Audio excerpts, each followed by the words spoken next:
Hey everybody, I am on for the midweek message reveal Wednesday, December 14th. How's your week been so far?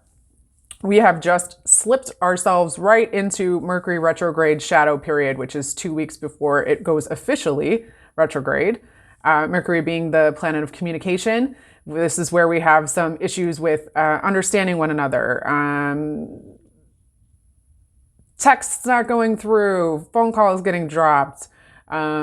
Things not being attached correctly. You can go on and on with technology and the way that we utilize it these days.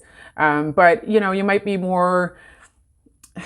might slip up and say something incorrectly. You might be misunderstood by somebody. So be aware of the things that are coming up. And granted, this is something in the shadow period that is not going to be as strong, but it does ramp up once we get through that 2-week period.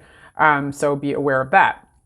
We also are slipping from Sagittarius season into Capricorn season on the 22nd next week. And the day after that, or day prior to that, is the Winter Solstice, which is when we are the furthest away from the sun. And if you think of that in a symbolic way, that has a lot to do with almost like a coldness or a shadow. Almost when we're taking stock on the things that have happened in this past year, and we are realizing that we are as far as we can come from the light, but the light does return.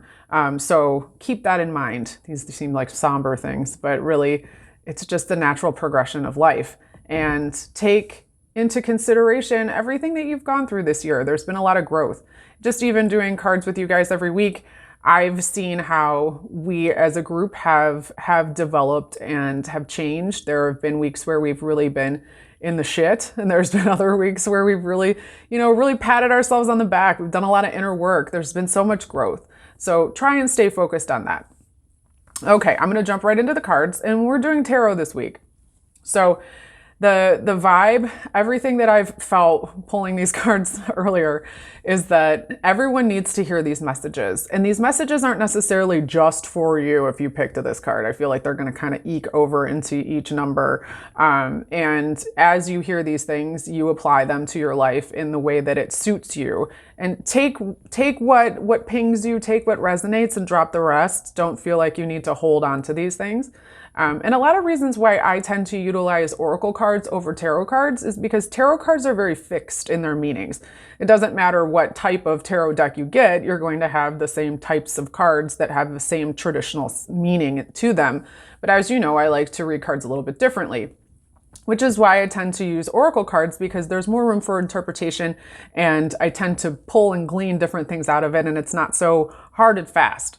But that's not to say that every once in a while it's not worth it to have some ass-kicking tarot cards happening here. So let's get into it, starting with the favorite. All right, one, buckle up. The Tower card. Now, a lot of people freak when you see the Tower card, just like when the Devil card is pulled or the Death card. And I am a believer that that is not necessarily needed. It's a sign of things that are changing. And change is inevitable. It's something that's always going to happen. It's something that you cannot escape from. And trying to run away from it is going to have you leaping out of burning buildings. Now, this looks very ominous and very heavy, and in a lot of ways it can be seen that way. But really what it's all about is, if you think about what's happening in the world right now, it's the breaking down of egoic structures. It's the crumbling of things that are no longer necessary in your world. So if you are experiencing a loss, if you're experiencing a shakeup, if you're experiencing almost like a clearing away of old things or old even patterns, people, stuff, things that have changed, you could be experiencing a Tower moment. But understand what's so important to me in my mind about the Tower is that when you're breaking down a structure and you're clearing that foundation, it has to be built up from the ground again. It's an opportunity to rebuild. There's a reason why some things have left, why things have shifted, why things seem like they have crumbled. It's because it's necessary for those things to happen in order for you to have the change that you're looking for, to do the things that you want to do, to lead the life that is your highest path and your highest purpose. I feel too that this has a lot to do, one, with you and your awakening. It's almost a spiritual aha that you've been looking to have. It's a want for deeper truths to come through, and things that you may have been ignoring have come up to the surface literally for you to deal with. You can't push them away anymore. Know, though, that with the Tower card, you are in a place of power, in my opinion, because you have wiped the slate clean, or it has been wiped clean for you. And moving forward, you get to decide how the layout of this structure that is your world gets to be. You get to be the one who gets to erect it, who gets to build it, who gets to lay the plans. So take your power back with this one.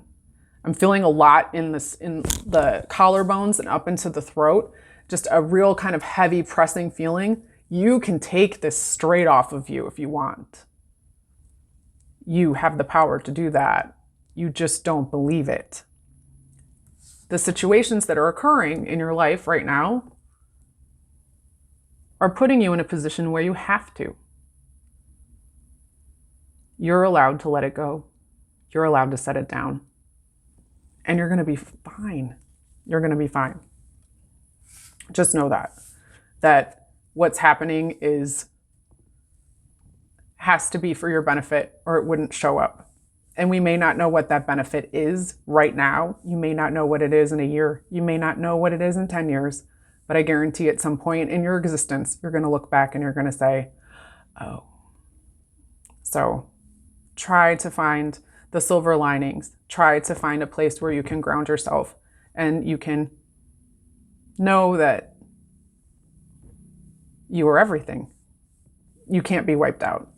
Impossible. Okay, moving on to 2. 2 was pulled in reverse. This is the Strength card. I'm going to show it to you right side up.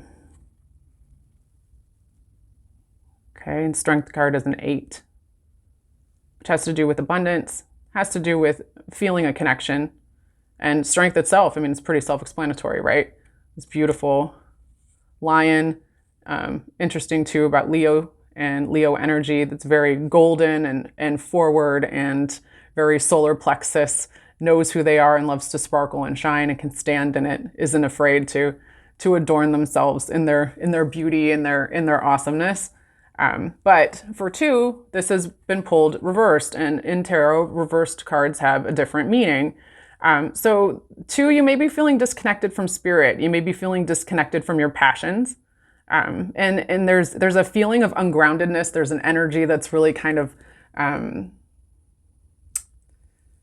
wishy-washy, kind of like a hot and cold. So you might be finding yourself moving back and forth where things feel okay, you feel all right, you can handle it. And then the next minute you're feeling like you just want to kind of cry. And then the next minute you're kind of hyper. And then the next minute you're good to go. And you're just not really consistent.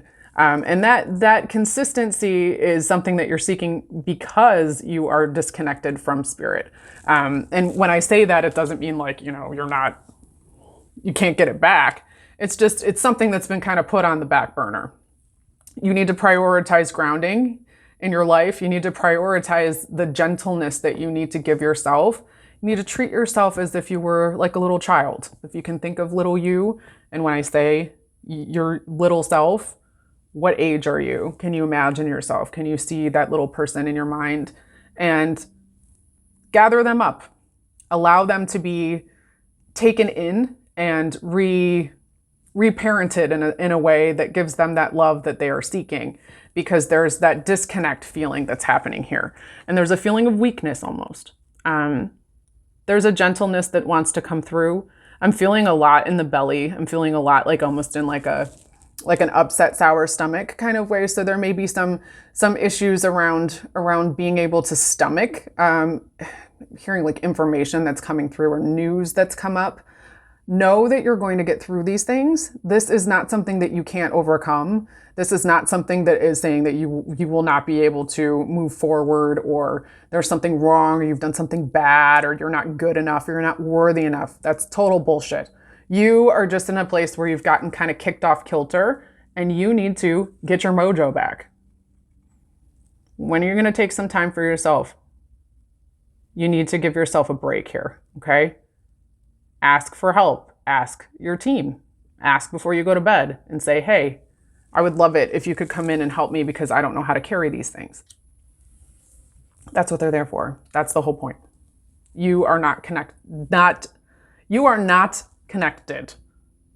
No, I'm saying this wrong. You are not connected. The feeling is that there is a disconnection. You are always connected to spirit. You are always connected to your mind, body, and your physical self and your emotional state. You are all of the things. We just forget.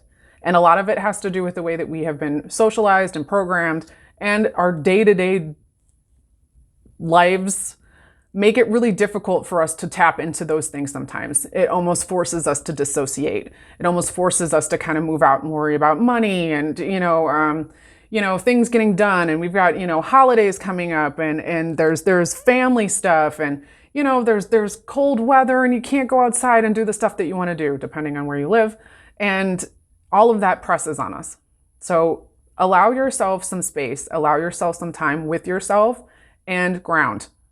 Seek out some activities that allow you to have some quiet to yourself, some moments to where you can be mindful and in the present, because that's going to allow you to get that rejuvenation that's necessary for you to kind of flip yourself from here to here and be that bad bitch with that lion. Okay? All right. 3. I'm like, what card am I on? Okay, group 3. If you pick 3, your card is King of Swords reversed. Right side up. Formidable, serious, leader, knows what's up. Really drawn to the 3 butterflies. So transformative, body, mind, spirit, knows what's up, has things in control. But for 3, and it's interesting, 3, that you also are upside down here. So the reversed card, of course, has reversed meanings. And some of this has to do too much in the head. And isn't it interesting that I go ahead and turn it on its head? And there she is with her head literally in the clouds, upside down. My camera is like, why? There you go, baby. Okay. So 3, you may be feeling indecisive. There's some things similar to 2, a little bit wishy-washy, but more of it is because you're feeling stressed, like you're being micromanaged. There's a figure, there's an entity, whether it's the man or authority or work, or maybe there's someone that comes to mind. It doesn't necessarily need to be a literal person. It can be a conceptual type of overlording is kind of the vibe that's happening. And what's difficult here is that it's causing you to disconnect from your heart. And your heart, and I see it, I know that's at the feet, but I see the heart in the pink. And your sensitivity is so precious, 3. You are so good at leading from your heart space. But what's happening is that you've gotten so kind of twisted and stressed out by the things that are happening and kind of pressing on you. And I'm feeling that like actually being pressed on either sides of my throat, like all the way around. Unable to talk about it, don't want to talk about it, or sick of talking about it. Or it's something that has been coming up. Maybe there's a lot of gossip around, there's a lot of drama. And this drama it's sucking the life away from you. And you're not able to get out of your head. So you might be waking early, you might be having disrupted sleep. I'm getting also a lot in the back of the neck. So this pain feels a burden. You're unable to set things down. Take the time to reconnect with the heart. So how can you get out of your head and get into your heart? How can you spend some time doing something that is feeding your passion, or even taking some time to do some rest and self-care? I feel that like bath, water meditation would be good here. Increasing your water all the way around is a positive. I'm hearing water. Okay, so there might be a sense of being dehydrated. Up your water intake. Allow yourself to spend some time actually envisioning when you are stepping into a bath or shower that is all sloughing off you, and that you are moving from your mind into the heart, and that you are pushing all of that stress down and out into the earth and pushing it away from you, but holding space for yourself in your heart. Allow yourself that compassion. Allow yourself to be a bit vulnerable here. And it sounds to me too like there's someone who wants to help you with this. Let yourself be helped. Okay? All right. So those are the messages this week. I hope they resonate with you. Would love to hear about it. If you'd like to schedule a private reading with me, please check my link. And it'd be awesome if you'd share this. If you know of other people that would like to participate, that's cool. And I hope you have a good one. Talk to you soon. Peace.